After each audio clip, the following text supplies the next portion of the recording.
বড় প্রোগ্রাম ছিল। এখানে আমাদের শহর থেকে অনেক কয়েকজন ডিজাইনার আছে। এটা আমাদের এলাকা।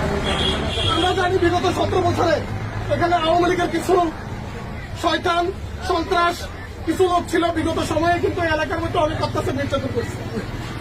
আমরা তাদের নাম আমাদের মুখস্থ আছে, আমরা কিন্তু এগুলো ভুলে গেছি। আমরা কোনো প্রতিশোধ দিতে চাই।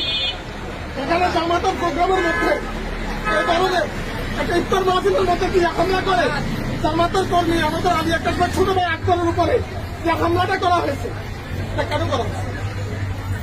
এটা আমরা আপনাদের এলাকাবাসীর কাছে বিশ্বাস। আমাদের এখানে যারা আসছে আক্রমণ করার জন্য কেউ আসে না। এখানে যারা মুরব্বীরা আছে এলাকার, আমাদের সামনে সব আছে, সমাধানের জন্য কথা হয়েছে।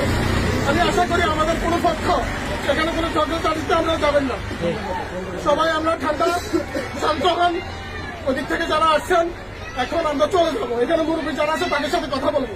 কিন্তু একটা কথা বলে রাখি, আলী আক্কাসের ভাই আকবরের উপরে যতটা আঘাত দেওয়া হয়েছে, আপনারা যদি তার উচিত জবাব শাস্তি না দেন তাহলে সেটা শাস্তি দেওয়া হবে। কথা পরিষ্কার, কথা পরিষ্কার। 17 বছর মার খাওয়া হয়েছে, এখন আর মার খাওয়া হবে না।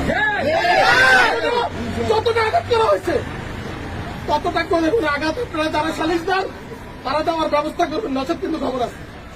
এই বিষয়টা খেয়াল রাখবেন। আমরা আপনাদের উপরে